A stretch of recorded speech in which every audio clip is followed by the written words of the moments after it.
Eso, dos pies en la cadera y belly down. Eso.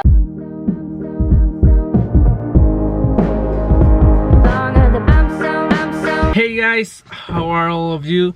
Welcome to another episode of the Black Belt Chronicles. Today is Saturday, October 22nd, and I'm going to take you today to a Brazilian Jiu-Jitsu tournament. Now that's something we are going to be doing a lot in this vlog, but today is going to be a little different because we are going to be on the other side of a BJJ tournament. This is a tournament I run, so I'm like the organizer behind it. Currently it's 6:30 a.m. and our first stop is going to be the house of one of my students, who is letting me borrow one of his trucks. I'm just missing one piece of the podium, the step for the first place. So I have to get the truck, I have to get it to the venue. Well, actually that's it for now.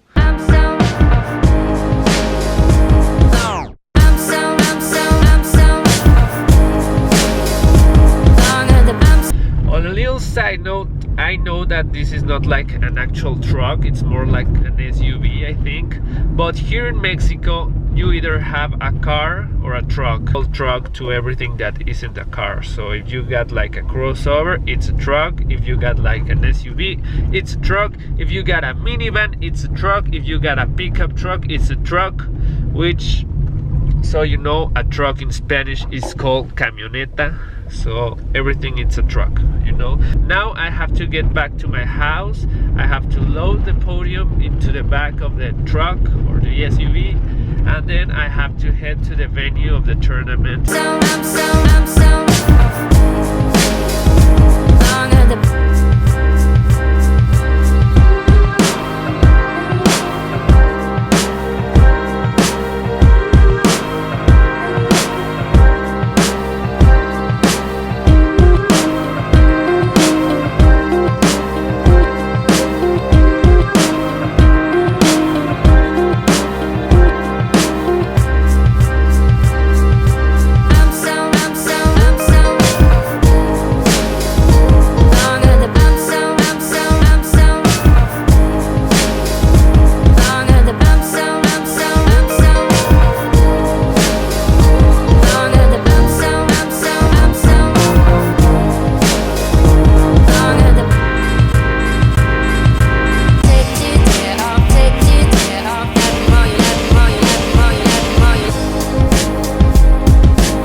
Well, I have a problem, guys, because this thing doesn't fit into the SUV.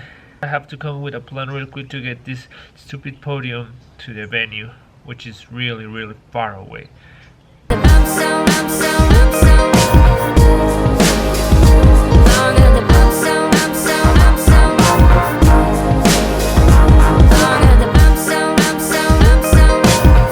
Actually, a miracle just happened, guys. The podium was stored at the warehouse, not really, kind of far from here. I borrowed a pickup truck, actually from my mom, to bring them here.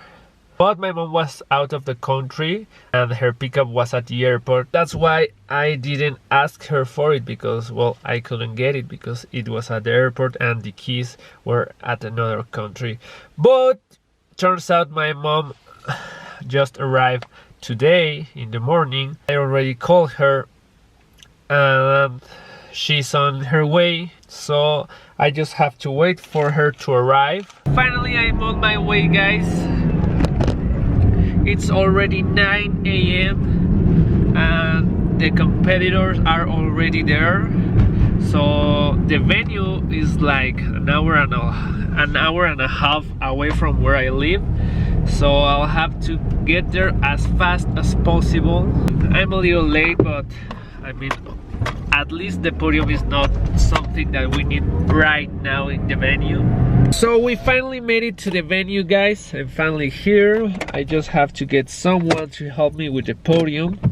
I already messaged my students, but they are already like at the tables, like keeping the score and all that stuff, you know. So I'm going to get someone and I'm going to show you like the venue and all that stuff, guys. This is my student Eric. He's one of the guys that helped me yesterday, like getting all the stuff done. So big props to him. Here with my buddy Alberto.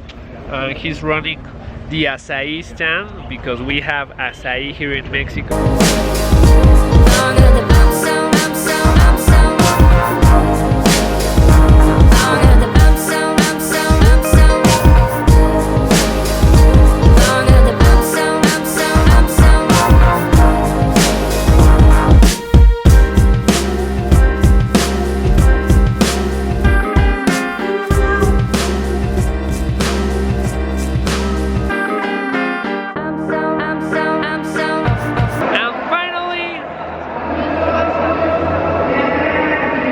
Complete podium, guys.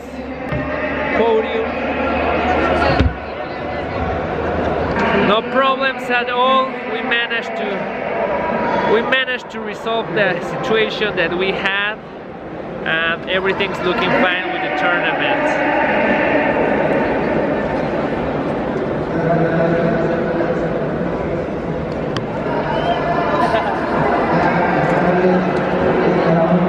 Everything's going smoothly, so no problems at all.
So we're done with the tournament, guys.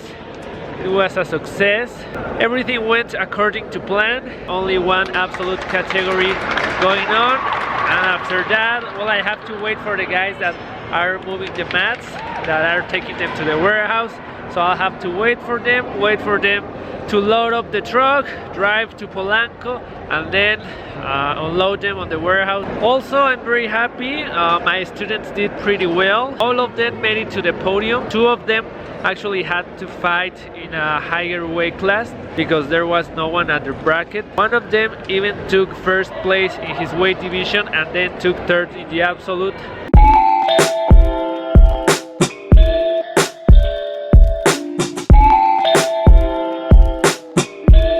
And now I'm at the warehouse, or the storage, where we store the mats. So now we have to fill this up with all the mats, and then I can go home and get some rest. I hope you liked watching a little behind the scenes of running a tournament, because it's not that easy really.